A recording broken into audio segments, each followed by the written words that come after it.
What's that?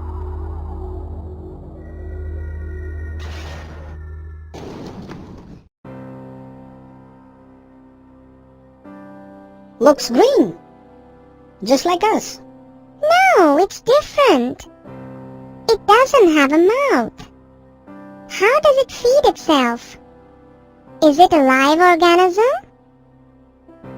Strange. Let's take this back with us as a specimen.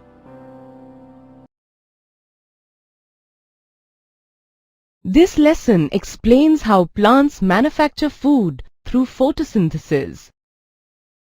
By the end of this lesson, you will be able to define life processes, define autotrophic nutrition,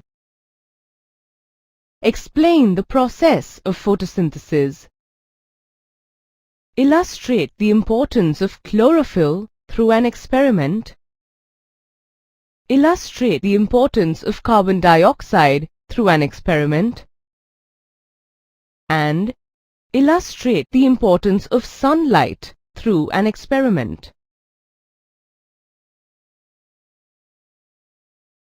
I wonder, do the functions of living organisms stop when they are sitting or sleeping? Living organisms perform functions like synthesizing proteins and growing even while they don't seem to be doing anything specific. The processes that help in carrying out these metabolic functions are collectively called life processes. In order to perform these life processes, living organisms need energy. This energy is obtained from food.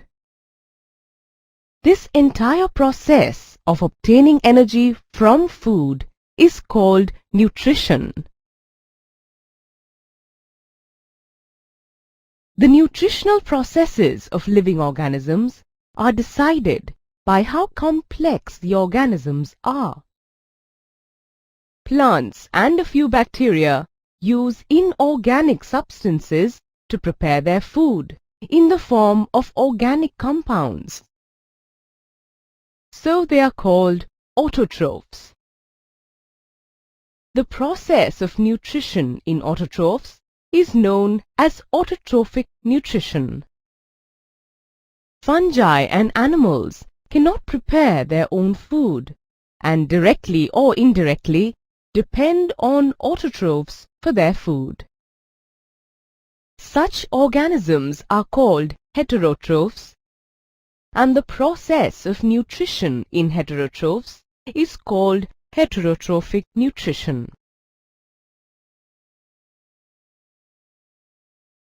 So, this plant can prepare its own food?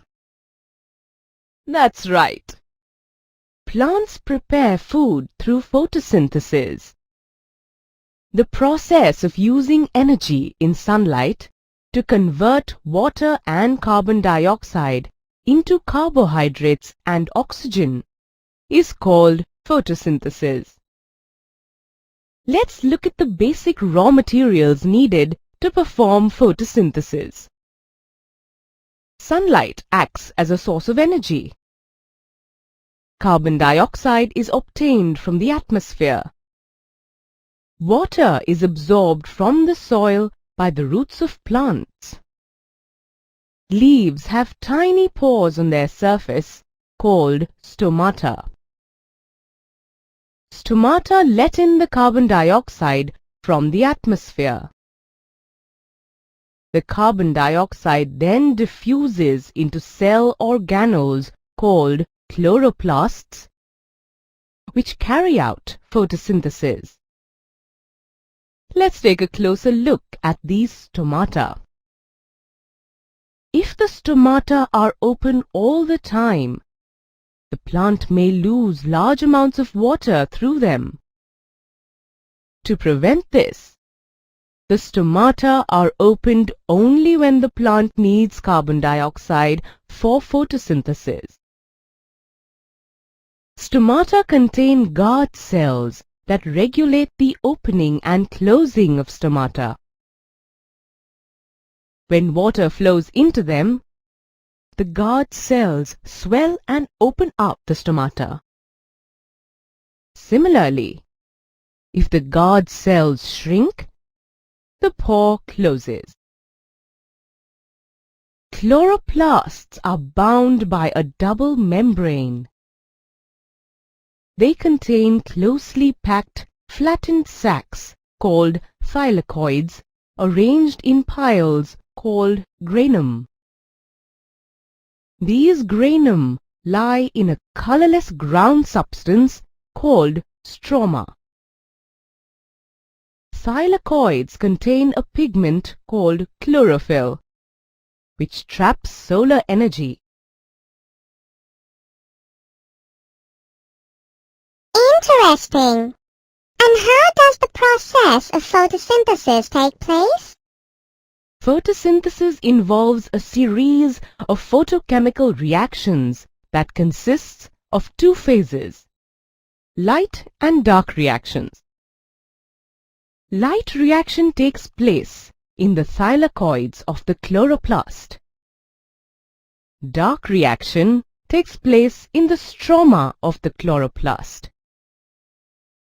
The energy carriers involved in photosynthesis are ATP, adenosine triphosphate, acts as an energy carrier. The third phosphate group in ATP breaks up, releasing ADP, phosphate, and energy. NADP is nicotinamide adenine dinucleotide phosphate that is used as an electron carrier. NADPH is the reduced form of nicotinamide adenine dinucleotide phosphate that serves as an energy carrier. As the name suggests, light reaction takes place in the presence of sunlight. Using light energy, water molecules split up to release oxygen. The chlorophyll in the thylakoids of chloroplast traps light energy and excites an electron. This excited electron converts light energy into chemical energy, and this chemical energy is stored as ATP and NADPH. Thus, light reaction produces the energy source ATP and NADPH, but not the food. Dark reaction takes place in the stroma of the chloroplasts by reducing carbon dioxide to carbohydrates, utilizing energy from ATP. It can take place with or without the presence of sunlight. Hence the name dark reaction. By the end of dark reaction, plants prepare glucose. This glucose is used immediately by the cell or stored in the form of starch. I really detest this light. I wish there was no sunlight on Earth. Well, actually sunlight is essential for the process of photosynthesis. Let's try this experiment to prove it. Select 2 leaves of approximately the same size from a healthy potted plant. Cover one of the leaves with a black card as shown in the diagram. Place the potted plant in sunlight for several hours.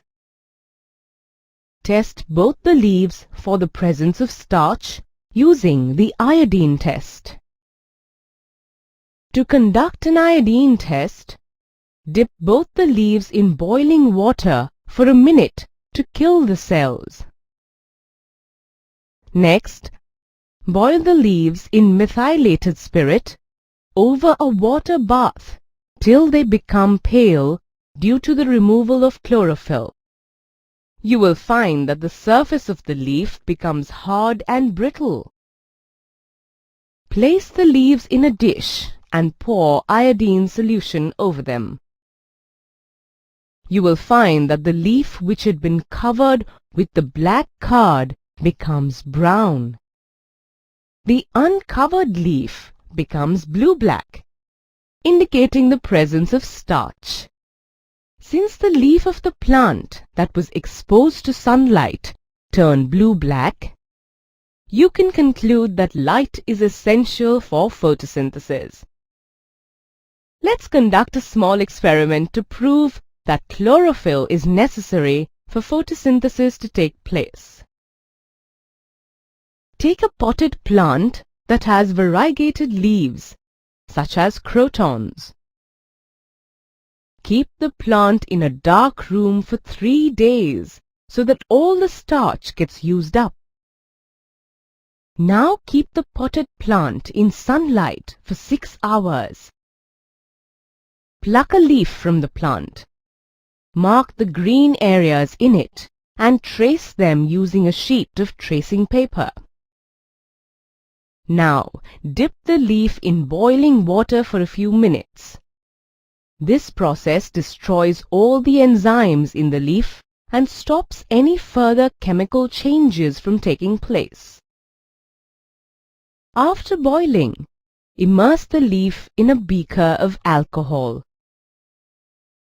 Place the beaker in a water bath and heat it till the alcohol begins to boil. You will see that the leaf becomes colorless as it loses its chlorophyll. Now, dip the leaf in a dilute solution of iodine for a few minutes. The green portions of the leaf turn blue-black, indicating the presence of starch. The non-green portions of the leaf turn brown, indicating that starch has not been formed. Since only the green portions of the leaf turned blue-black, you can infer that chlorophyll is essential for photosynthesis to occur. Let's carry out an experiment to prove that carbon dioxide is vital for photosynthesis. Take 2 healthy potted plants of the same size.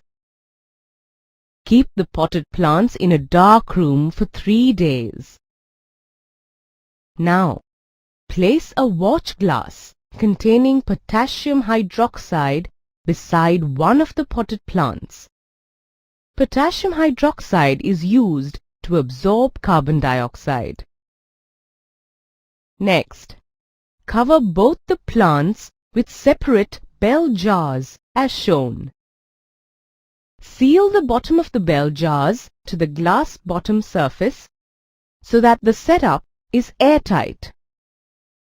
Keep the plants in sunlight for about 2 hours. Pluck a leaf from each plant and check for the presence of starch using the iodine test.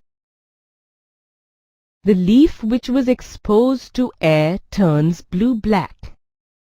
This shows that starch was formed by the process of photosynthesis using carbon dioxide in the bell jar.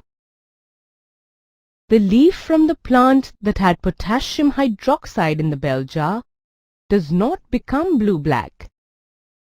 This means photosynthesis did not take place. This was due to the absence of carbon dioxide in the bell jar. This proves that photosynthesis cannot take place without carbon dioxide. Water is another important raw material required for photosynthesis. Terrestrial plants take up water from the soil through their roots.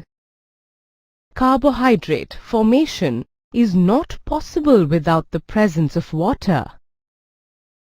Apart from water, plants also absorb nutrients like nitrogen, phosphorus, iron, and magnesium from the soil. Nitrogen is taken in by plants in the form of inorganic nitrates or nitrites. Bacteria convert atmospheric nitrogen during nitrogen fixation, which are then utilized by the plants in the form of ammonia. Eat slowly. You'll get indigestion. And make sure you chew your food well before swallowing it. Chewing your food is the first step in the process of digestion. When you chew your food, complex food gets broken down into simpler form.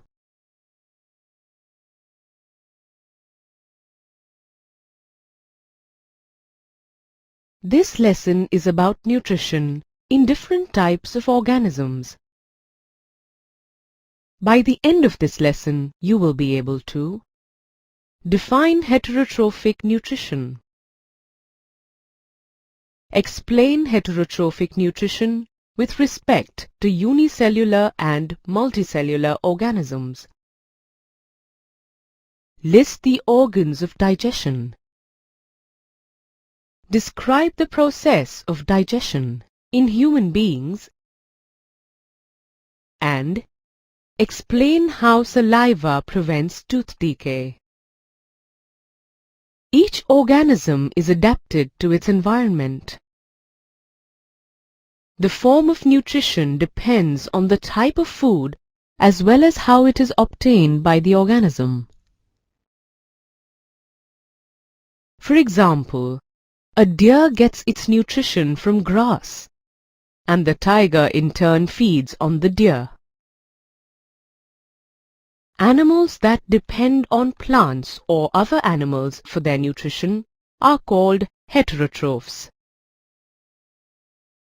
This type of nutrition is called heterotrophic nutrition. Do all heterotrophic organisms take their food in the same manner? No. Different organisms obtain and ingest their food in different ways.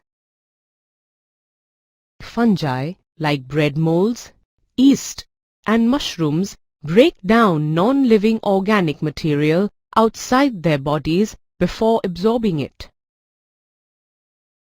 Parasites like cuscuta, orchids, ticks, lice, leeches, and tapeworms get their food from living host plants or animals without actually killing them.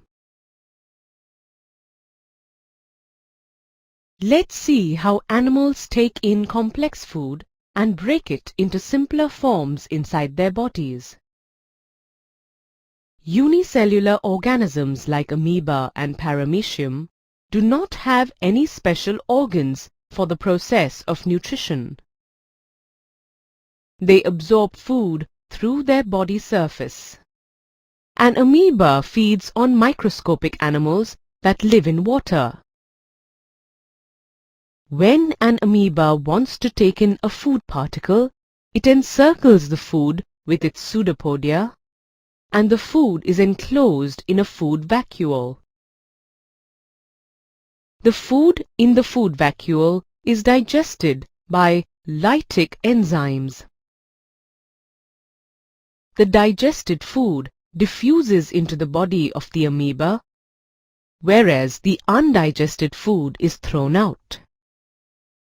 Unlike an amoeba, a paramecium is slipper-shaped with cilia on its surface. Food is taken in at a specific spot on the body.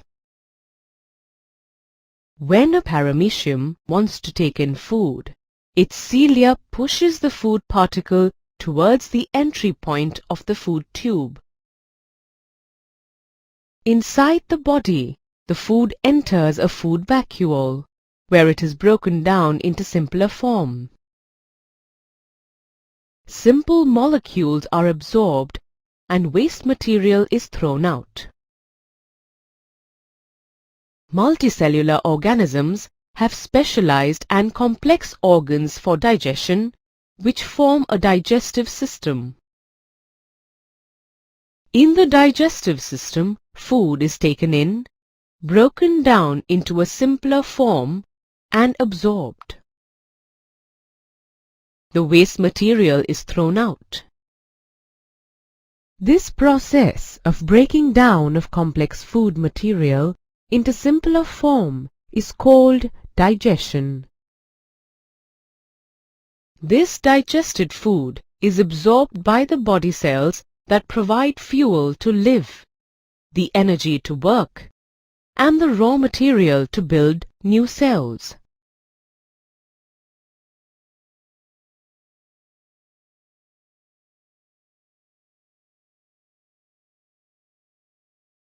The digestive system is made of the alimentary canal that starts from the mouth and ends at the anus, and includes digestive glands such as the liver and pancreas. The alimentary canal is about 30 feet long in adult human beings. Mouth, pharynx, esophagus, stomach, liver, and pancreas are organs in the digestive system. The duodenum, jejunum, and ileum make up the small intestine. The cecum, appendix, colon, and rectum make up the large intestine and anus. I am curious. How does the digestive system work? Food enters the body through the mouth, where it is crushed into smaller particles. When you see, smell, or taste food, salivary glands secrete saliva in the mouth. Saliva moistens the food while you eat and helps to tear it into smaller pieces. Amylase, a digestive enzyme contained in the saliva, breaks down the starch present in the food into simpler sugar. When you swallow food, it moves down into the throat or pharynx. The epiglottis, which is a flap-like structure, closes the windpipe when you swallow, so that you don't choke on your food. Food moves through a narrow tubular muscular organ called the esophagus. The lining of the food canal has muscles that contract and expand rhythmically in order to push the food forward to the stomach. This series of muscular contractions is called peristalsis. At the end of the esophagus, a muscular ring allows the food to enter the stomach and then closes. The muscular walls of the stomach help in churning and mixing the food thoroughly with the gastric juices to break it into smaller pieces. These gastric juices contain chemicals like hydrochloric acid and enzymes like pepsin, renin, and lipase. Hydrochloric acid kills any germs that may have entered along with the food. It also creates an acidic medium which activates the enzyme pepsin. Pepsin breaks down proteins into peptones and proteoses. Renin separates milk into liquid and solid portions.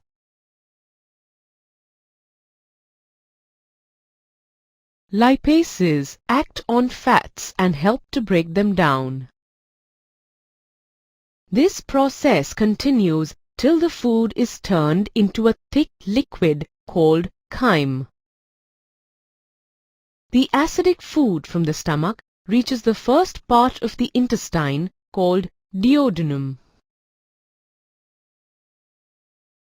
In the duodenum, fats are present in the form of large globules, which makes it difficult for the enzymes to act on them. These fats are broken down by the bile juice secreted by the liver. The liver is a digestive gland that produces bile and is stored in the gallbladder until it is required. Bile contains bile salts that break down the fat into smaller globules. Bile juice also makes the food alkaline for pancreatic and intestinal enzymes to act on it. The pancreas produces pancreatic juice that contains enzymes such as trypsin and lipase, which help to break down proteins and fats. The chyme now reaches the second part of the small intestine called the ileum. In the ileum, the intestinal enzymes act upon the food for further digestion. The inner walls of the small intestine have numerous finger-like projections called villi. Villi increase the surface area of the small intestine to ensure efficient and rapid absorption of nutrients. The villi are richly supplied with blood vessels which transport the absorbed food to all the cells in the body.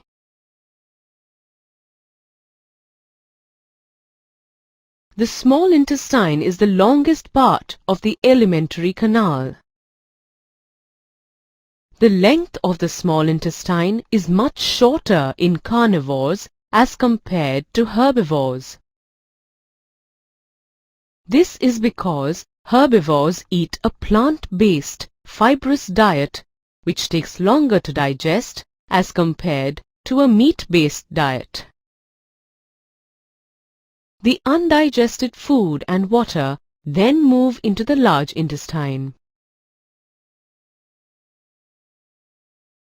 The inner lining of the colon has villi that absorb any water from solid waste. This solid material is collected in the lower part of the large intestine called the rectum.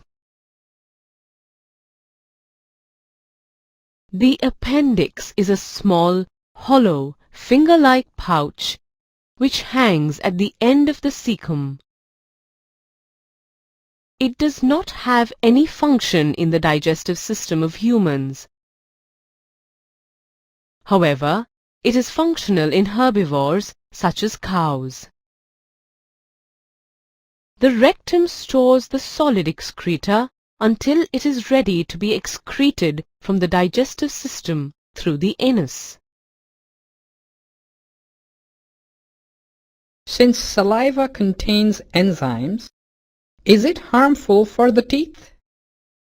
Saliva contains buffering agents that protect the teeth from decay. When we eat something sugary, bacteria produce an acid that attacks the enamel in the teeth. This removes minerals like calcium and phosphate from the teeth and makes them susceptible to decay, thereby forming plaque. Saliva contains minerals that are used to repair tooth decay. At the same time, the buffering agents in saliva neutralize the acids and prevent further decay.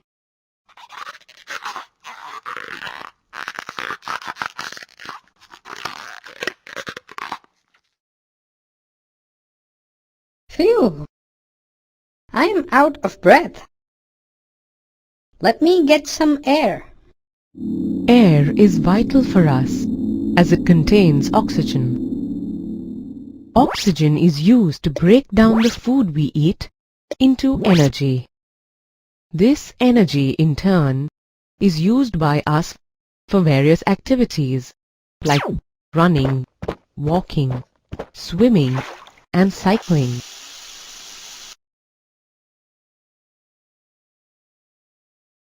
This lesson is about the process of respiration. By the end of this lesson, you will be able to define respiration, differentiate between aerobic and anaerobic respiration, explain how glucose is broken down, define ATP, define diffusion, explain the process of respiration in plants, explain how the respiration process in aquatic animals is adapted to their environment, and explain the process of respiration in human beings. I don't understand. We breathe in oxygen but breathe out carbon dioxide? We breathe or inhale oxygen, which then diffuses into the tissues and breaks down glucose and produces energy. This results in the formation of carbon dioxide and water. The carbon dioxide gets eliminated from the body, but the oxygen remains behind. This process of inhaling oxygen and exhaling carbon dioxide is called breathing, and the metabolic process for producing energy is known as respiration. Carbon dioxide is present in atmospheric air. However, when we exhale, we breathe out a greater amount of carbon dioxide than the amount that is present in the atmospheric air. Exhaled air is composed of 5.6% carbon dioxide, whereas inhaled air contains 0.03% carbon dioxide. Let's try to prove this through an experiment. Take 2 test tubes containing freshly prepared lime water. Blow air through the lime water in the first test tube. Use a syringe to pass air through the lime water in the second test tube. You will observe that in the first test tube, the lime water turns milky immediately. You will find that it takes longer for the lime water to turn milky in the second test tube as compared to the first test tube. This proves that air contains less carbon dioxide than the amount that we breathe out. Even microorganisms release carbon dioxide. Let's try out an activity to demonstrate this. Take some fruit juice in a flask and add some yeast to it. Fit the flask with a 1-holed cork. Fit the cork with a bent glass tube.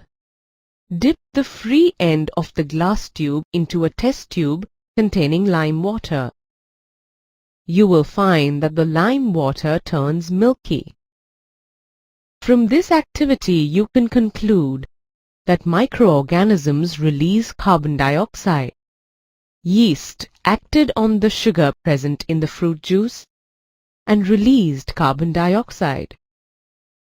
This process is called fermentation. Glucose can be broken down both in the presence or in the absence of oxygen. All higher animals need oxygen to break down glucose, while some microbes break down glucose in the absence of oxygen. Food in the form of glucose breaks down into carbon dioxide and water.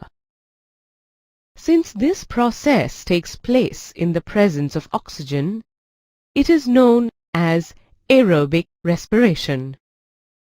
Organisms that break down their food in this manner are called aerobic organisms. There are a few microbes that break down glucose into alcohol and carbon dioxide. This process takes place without oxygen. and is hence known as anaerobic respiration. Such organisms are called anaerobic organisms. In both aerobic and anaerobic organisms, when respiration takes place, a glucose molecule that contains 6 carbon atoms is broken down into a molecule that contains 3 carbon atoms. This new molecule is called a pyruvate. This entire process takes place in the cytoplasm of the organism. In aerobic organisms, the pyruvate molecule is further broken down in the mitochondria of a cell. In this process, the pyruvate molecule that contains 3 carbon atoms is broken down into 3 molecules of carbon dioxide and 3 molecules of water. Sometimes our muscle cells may not have enough oxygen. In this case, the pyruvate molecules are broken down in the anaerobic process. Pyruvate molecules get converted into lactic acid, which is also a 3-carbon molecule. This lactic acid builds up in our muscle cells and causes cramps. Both aerobic and anaerobic respiration releases energy.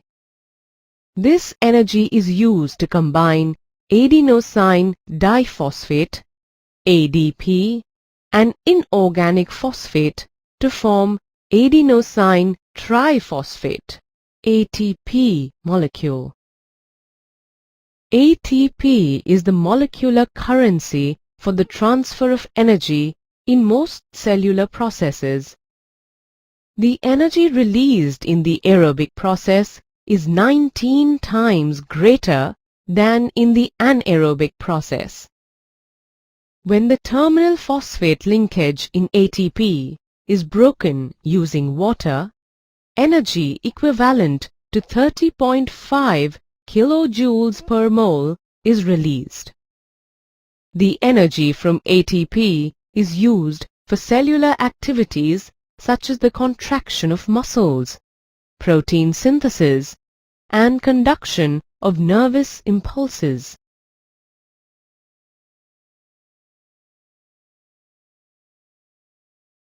Stomata are small openings seen on the lower surface of the leaves. The leaves have large intercellular spaces in between the mesophyll cells.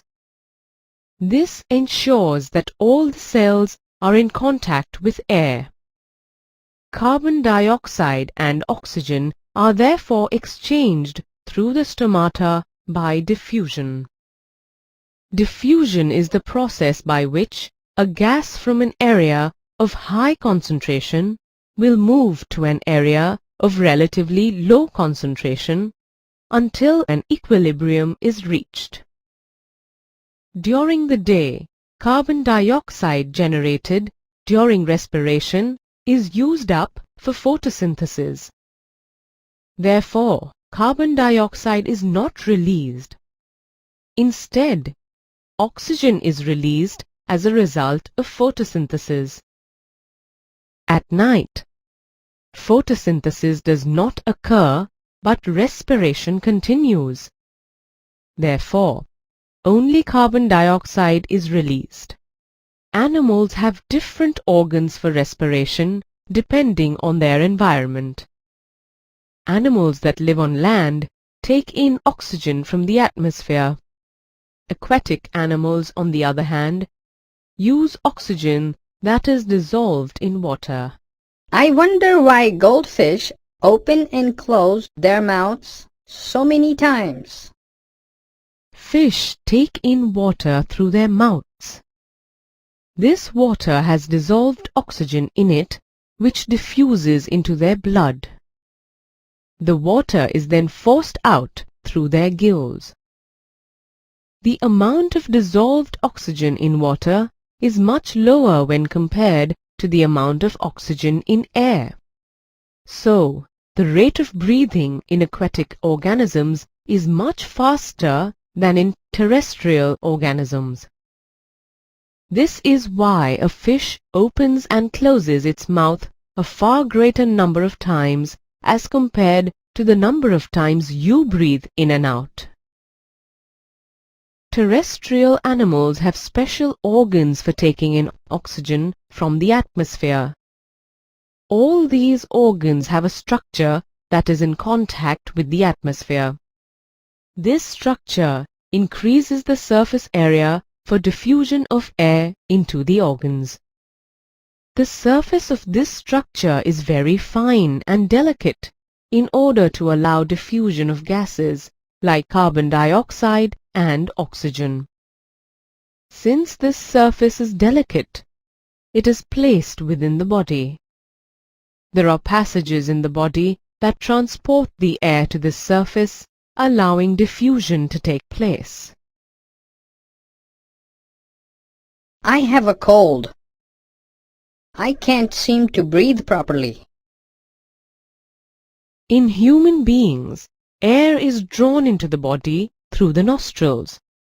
Nostrils are lined with fine hairs and mucus that filter the air as it passes through. Next, the air travels through the throat and then moves through the rings of cartilage called the trachea. The trachea ensures that the air passage does not collapse. From here, the air passes through the bronchi before entering the lungs. The bronchi are like a network of tubes that keep branching into smaller tubes. At the end of each bronchus, you will find balloon-like structures called alveoli. The alveoli provide a surface for the exchange of oxygen and carbon dioxide. The walls of the alveoli contain a massive network of blood vessels. When we breathe in, we lift our ribs and flatten our diaphragm. As a result, the chest cavity becomes larger. Air gets sucked into the lungs and fills the expanded alveoli. The oxygen in the alveoli is taken in by the red blood cells in the alveolar blood vessels. The oxygen in the red blood cells is then transported to all the cells in the body. The cells in turn release carbon dioxide, which diffuses into the blood and is then released into the alveoli. It is difficult for oxygen to reach all parts of the body through diffusion in larger animals. Hemoglobin, a pigment present in red blood cells, binds with oxygen from the air in the lungs, forming oxyhemoglobin. Later, through oxyhemoglobin, oxygen is distributed to tissues all over the body.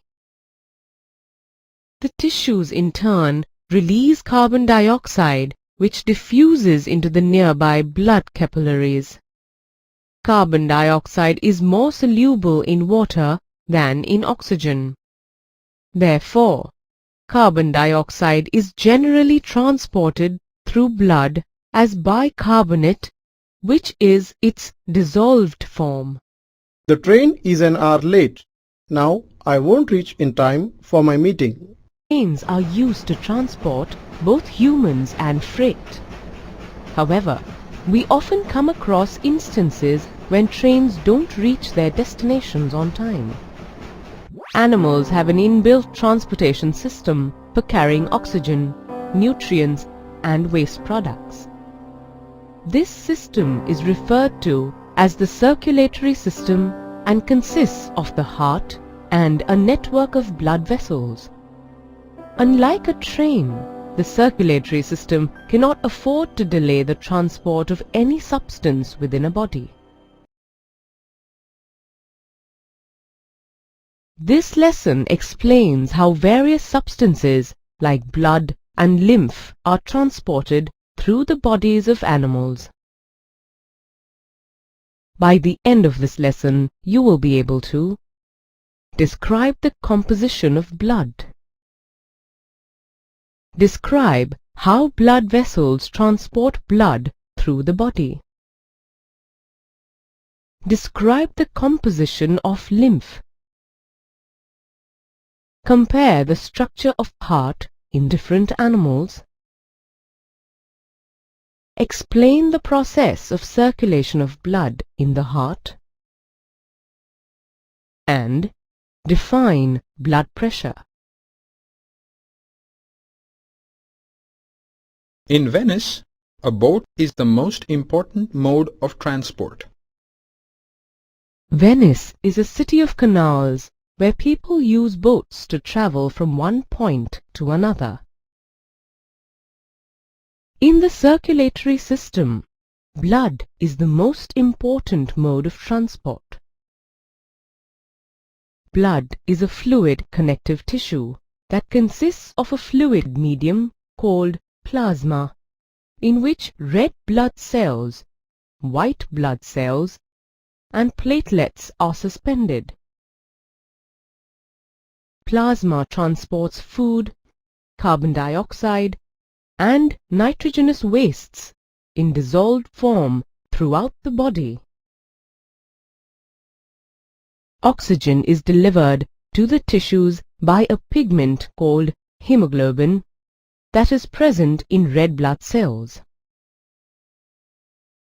The unit of measurement for hemoglobin is gram per deciliter of whole blood.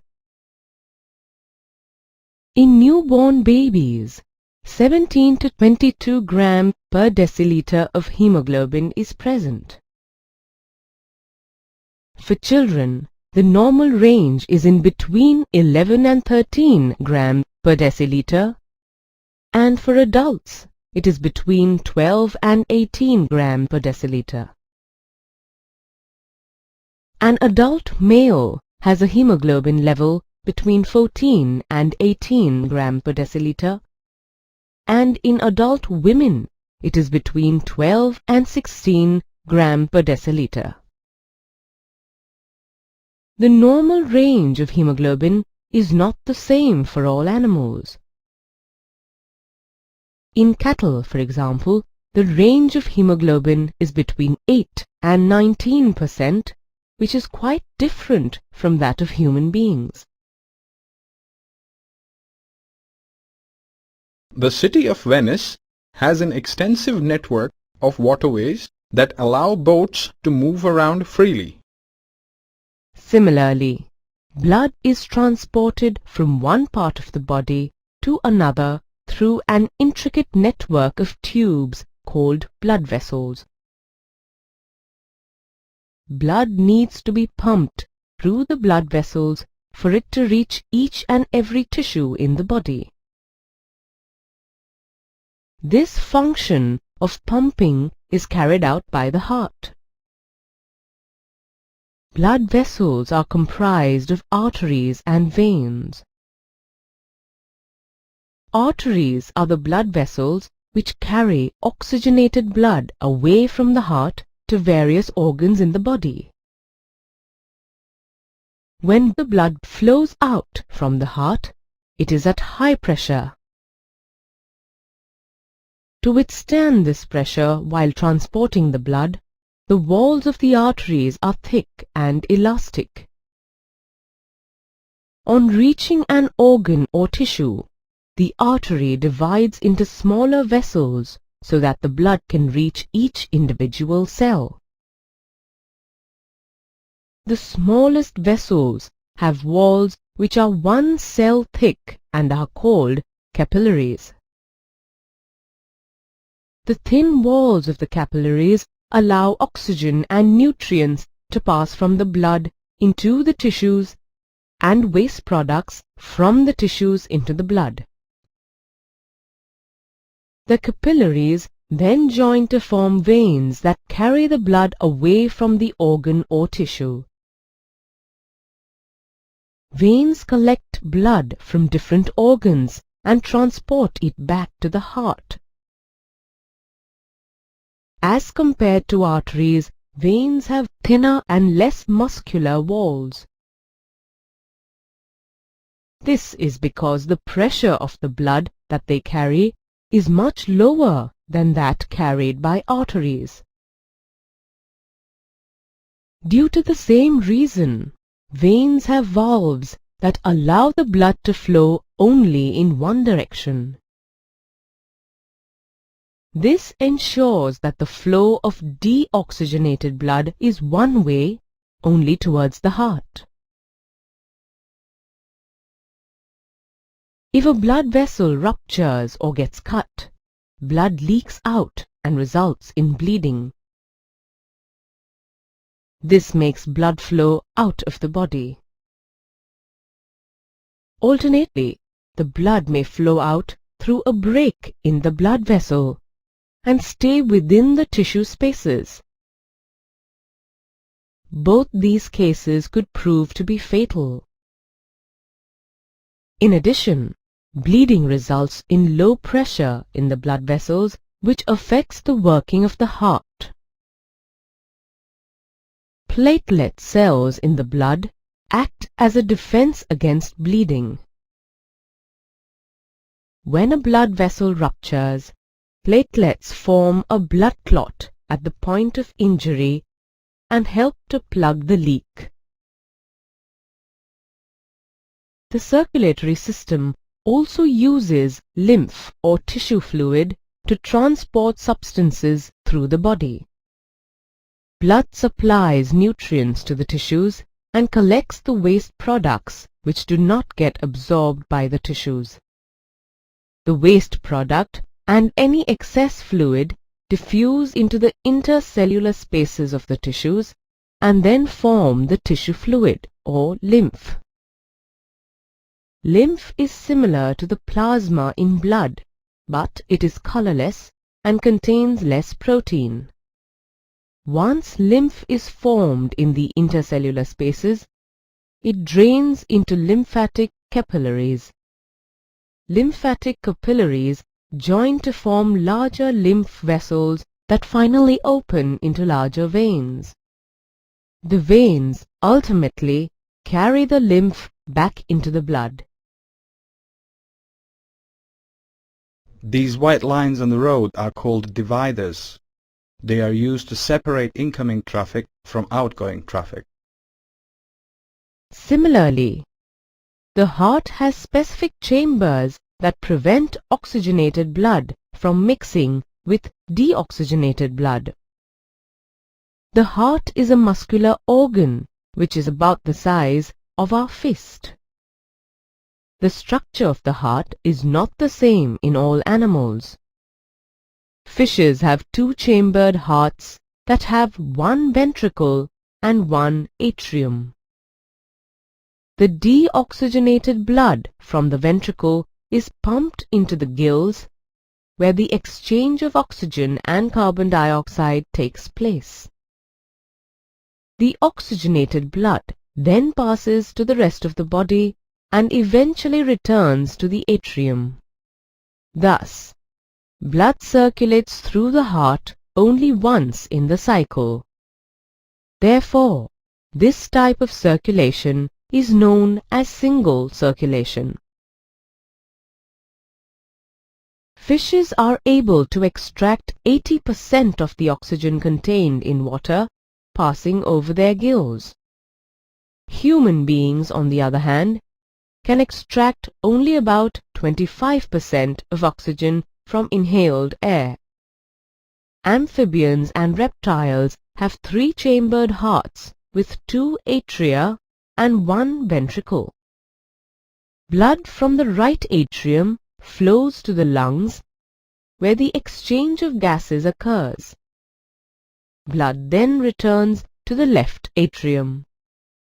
This oxygenated blood and some deoxygenated blood flows from the atria into the ventricle and passes through to the rest of the body. Eventually, the blood returns to the right atrium of the heart. The disadvantage of a three-chambered heart is that oxygenated blood mixes with deoxygenated blood as there is no mechanism to keep them separated. Although fish have a two-chambered heart, most of the oxygen required by the body is extracted by the gills. All birds and mammals have four-chambered hearts that contain two atria and two ventricles. The atria and ventricles are completely separated so that oxygenated blood does not mix with deoxygenated blood. Since oxygenated blood is segregated, it allows an efficient supply of oxygen to the body. This is useful in warm-blooded animals like birds and mammals who constantly use energy to maintain their body temperature. Blood flows through the heart twice during each cycle in vertebrates like amphibians, reptiles, birds and mammals. So this type of circulation is known as double circulation. The heart is supplied with valves which allow blood to flow in only one direction from the auricle to the ventricle. These valves prevent the blood from flowing back.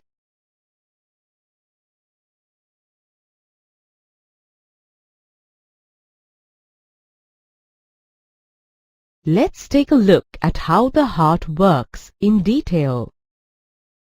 Deoxygenated blood flows from the body to the right atrium of the heart, which expands to collect blood. The right atrium then contracts, and at the same time, the right ventricle dilates. This transfers blood to the right ventricle. The right ventricle in turn contracts and pumps the blood to the lungs for oxygenation.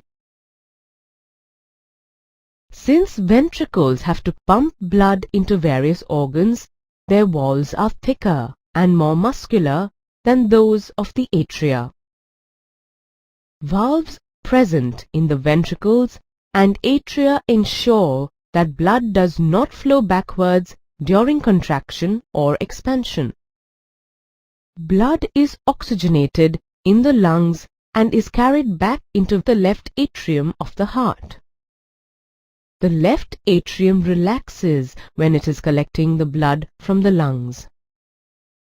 It then contracts while the left ventricle expands so that the blood is transferred to it. Now the muscular left ventricle contracts in order to pump blood to all parts of the body. Deoxygenated blood from different parts of the body flows into the right atrium of the heart once again. This is how the heart helps in the circulation of blood.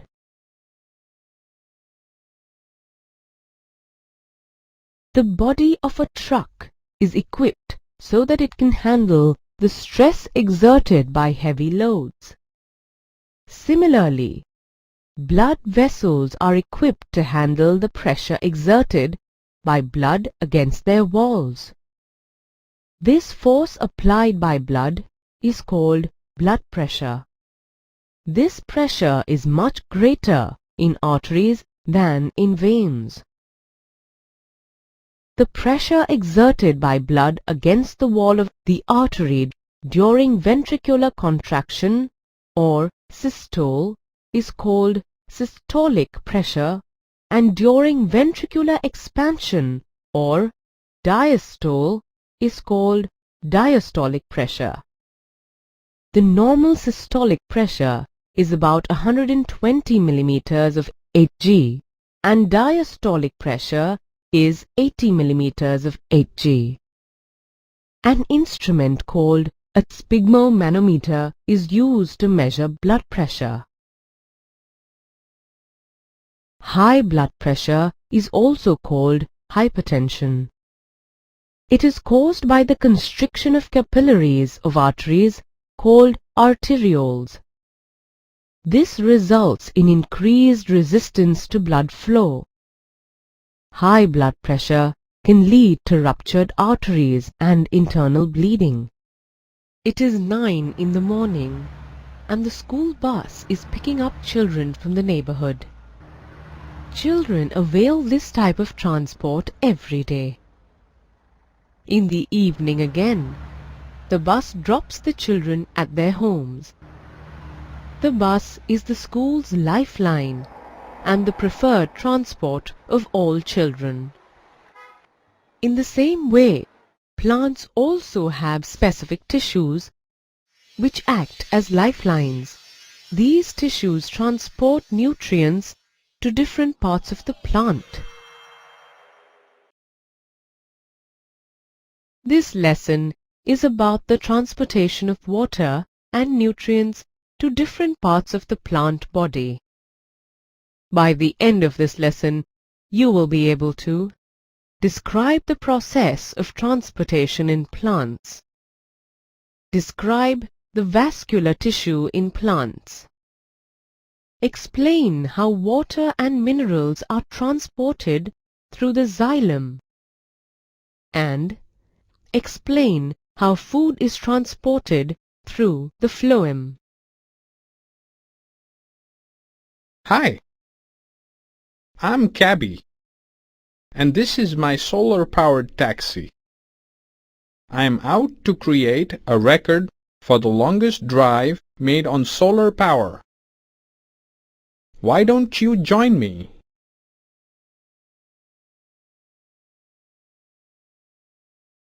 I didn't tell you how I got this novel idea. I was inspired by plants. Plants use energy from sunlight to fix atmospheric carbon dioxide into carbohydrates. Water and chlorophyll is required as raw material and oxygen is released as the byproduct. Plants also need raw materials that come from the soil. Soil has the richest source of raw materials like nitrogen, phosphorus, potassium, and other minerals. The absorption of these substances occurs through the roots. Let me give you some tips about cars. The energy needs of cars differ with its design. In fact, this holds true for plants as well. Plants have low energy needs as they do not move. Therefore, plant bodies have a large proportion of dead cells. As a result, plants can survive with slow transport systems. If the distance between the roots and the leaves are small, nutrients can easily diffuse in the plant body from the region of higher concentration to the region of lower concentration. However, if these distances become large because of the plant body design, diffusion alone cannot provide raw materials and energy reserves to the plant. A proper system of transportation is therefore essential in such types of plants.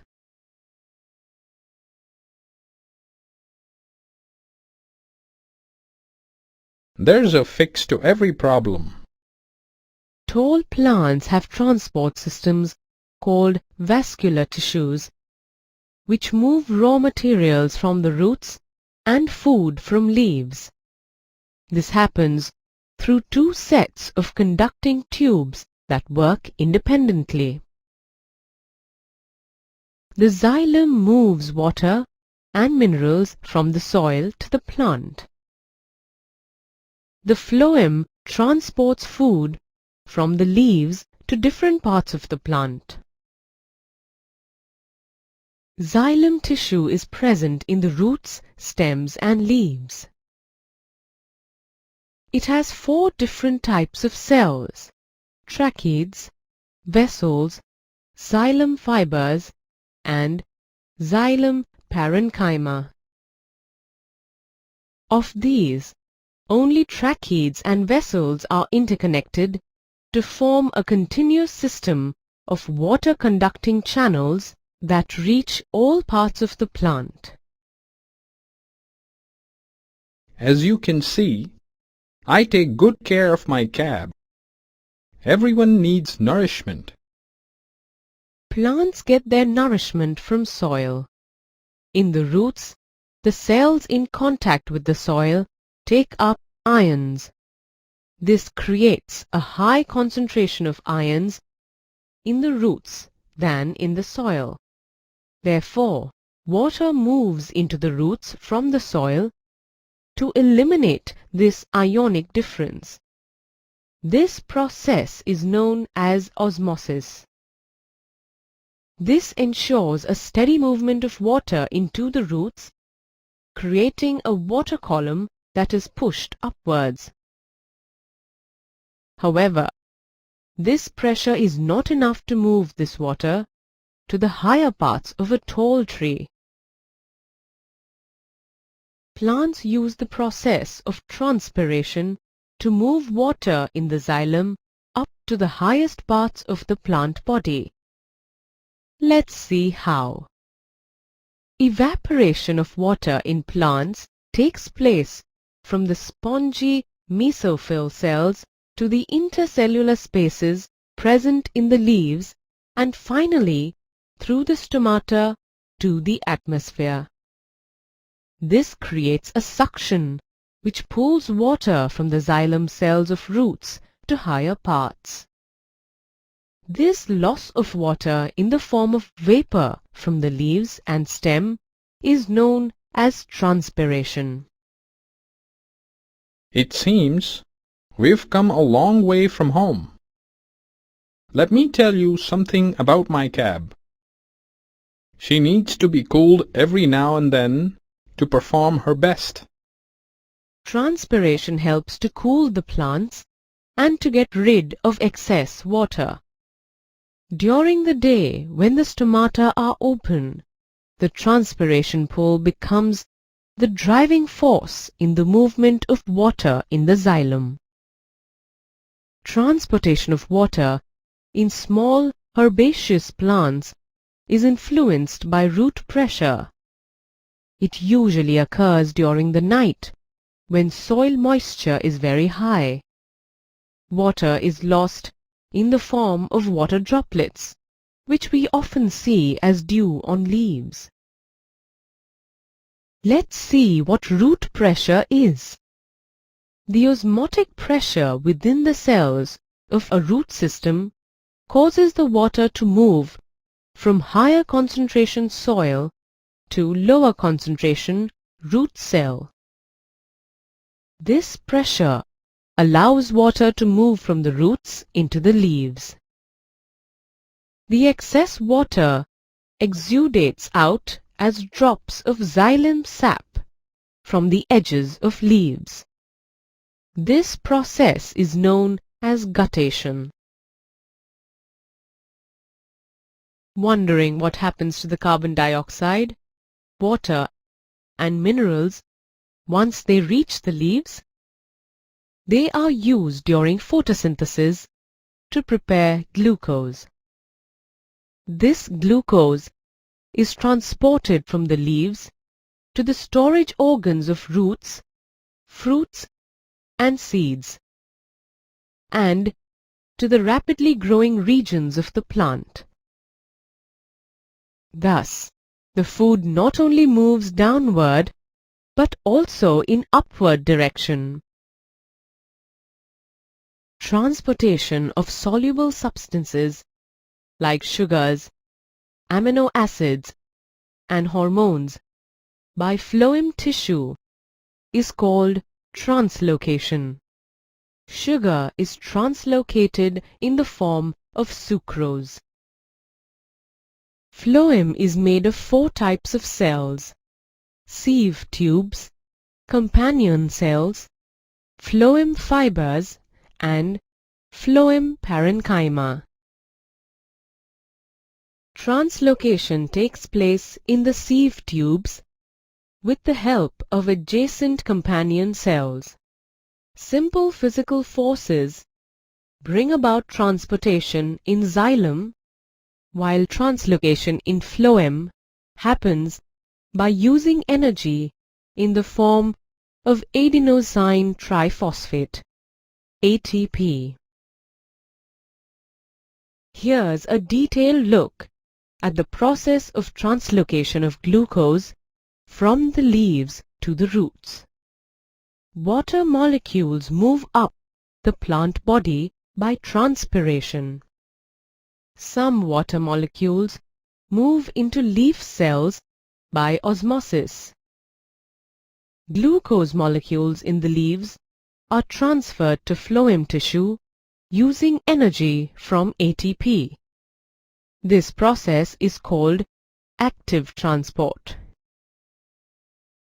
This high concentration of sugar in the phloem causes water to move from adjacent cells to the phloem by osmosis. It creates an osmotic pressure in the leaves, which eventually results in translocation of solutes from its region of higher concentration to the region of low concentration, like root or other storage organs. Finally, sugar molecules move to the root system.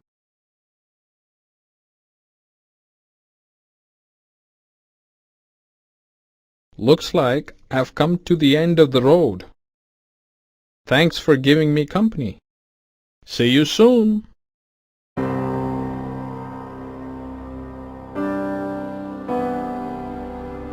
All cities have a garbage disposal system in place to maintain clean and hygienic living conditions. Similarly, all living organisms use some kind of a mechanism to eject wastes from their bodies. In this lesson, we will take a closer look at the waste disposal strategies used by various organisms. This lesson is about the process of excretion in different types of organisms. At the end of this lesson, you will be able to describe the importance of the excretion process, describe the structure of the excretory system in human beings, describe how the excretory system in a human works, list important functions of the kidneys, describe the process of dialysis, and describe how the process of excretion takes place in plants. All living organisms consume food to obtain nutrients and energy. The food is broken down into simpler molecules by the process of metabolism. These metabolic reactions create nitrogenous materials that are not required for the cells of the body and may even harm the body if they are not removed quickly. The process involved in the removal of these harmful metabolic wastes from the body is called excretion. Different organisms use different strategies for the process of excretion. Unicellular organisms such as amoeba remove wastes by simple diffusion from the body surface into the surrounding water. Multicellular organisms such as flatworms use specialized organs to perform the same function. Higher plants eliminate gases and excess water through the stomata on the surface of leaves. Human beings have a specialized excretory system for the removal of metabolic wastes. In addition to excretion, it also maintains salt, water, and body fluid balance. This regulatory mechanism is called homeostasis. The excretory system in human beings includes a pair of kidneys, a pair of ureters, a urinary bladder, and a urethra. This is referred to as the urinary system. Now, let's find out the location of the kidneys. The kidneys are located in the abdomen, one on either side of the backbone. The kidneys perform several crucial functions. For example, they excrete water, salts, and urea in the form of urine. They control the amount of water in the blood. The kidneys maintain the level of body fluids in the blood by regulating the salt concentration. If this did not happen, then the osmosis or movement of water between body cells and blood would be hampered. Kidneys maintain the blood pH at 7.4. Each kidney is divided into two distinct regions, an inner medulla and an outer cortex. The cortex forms a shell around the medulla. The medulla is composed of conical masses of tissue that leads to the pelvis. The cortex has a random arrangement of tiny tubules called nephrons, which are the functional units of the kidney.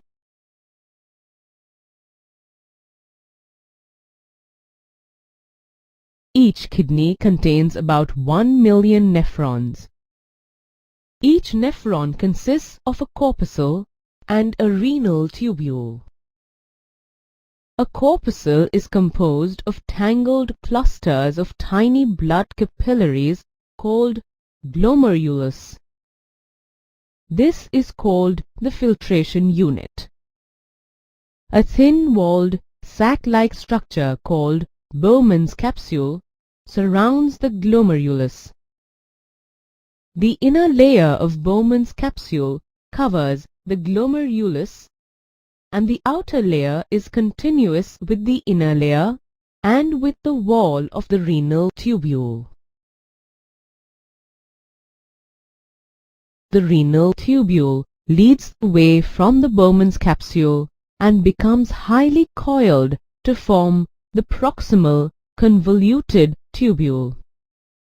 The tubule makes a hairpin loop called the loop of Henle and joins the distal convoluted tubule. The distal convoluted tubule opens into a collecting duct which passes into the renal medulla. Two ureters carry urine from the renal medulla to the bladder. Each ureter is about 10 to 12 inches long. The bladder is muscular and bulges when urine enters it and contracts when urine passes through. Two sphincter muscles are located where the bladder and the urethra meet to prevent the reverse flow of urine into the ureters. The urethra carries urine to the outside of the body. The urethra emerges through the penis in males and close to the vagina in females.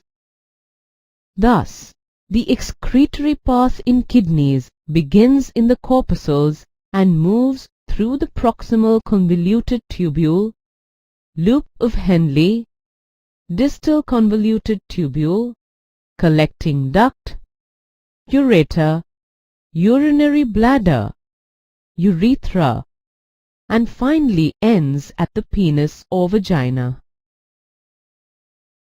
Waste products in the body are transported by the blood to the kidneys through the renal arteries. Unwanted wastes and toxic products such as urea, uric acid, hydrogen and potassium ions are left behind in the kidneys. These excretory products are removed by nephrons in the form of liquid called urine. The kidney performs three functions leading to urine formation: ultrafiltration, selective reabsorption, and tubular secretion. Nephrons filter minerals, wastes, and water but retain red cells, proteins, and large molecules. This process is known as ultrafiltration. The filtered blood is returned to the body through the veins. Some substances in the initial filtrate, such as glucose, amino acids, salts, and a major amount of water, are selectively reabsorbed as the urine flows along the tube. Further absorption of nitrogen compounds takes place through the hairpin loop and the distal convoluted tubule. Further substances not required by the body may be secreted into the filtrate by cells of the nephron before it leaves the kidney. Next, the urine is poured into the collecting duct.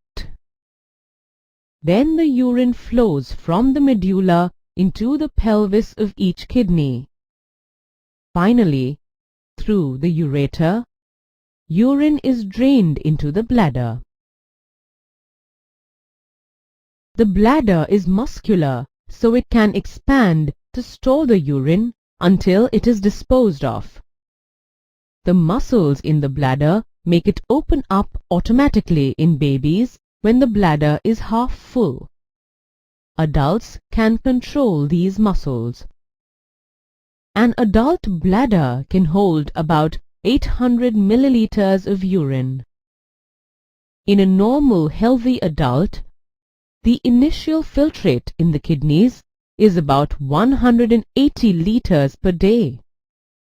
However, the volume actually excreted is only a liter or two a day because the remaining filtrate is reabsorbed into the kidney tubules.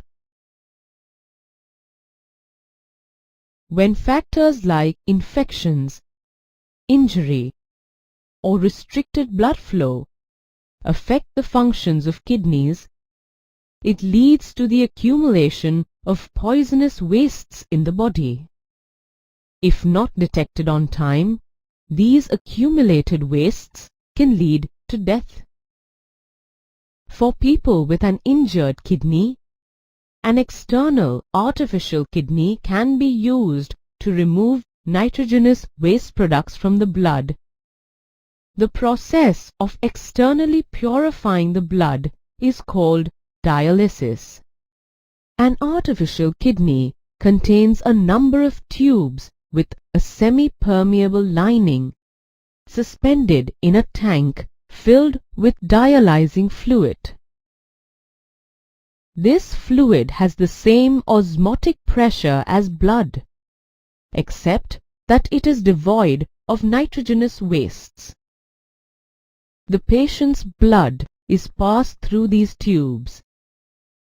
During this passage, the waste products from the blood pass into the dialyzing fluid through diffusion. The purified blood is pumped back into the patient. The actions performed here are similar to the functions of a kidney, except that there is no reabsorption. Compared to animals, plants use completely different strategies for excreting waste material.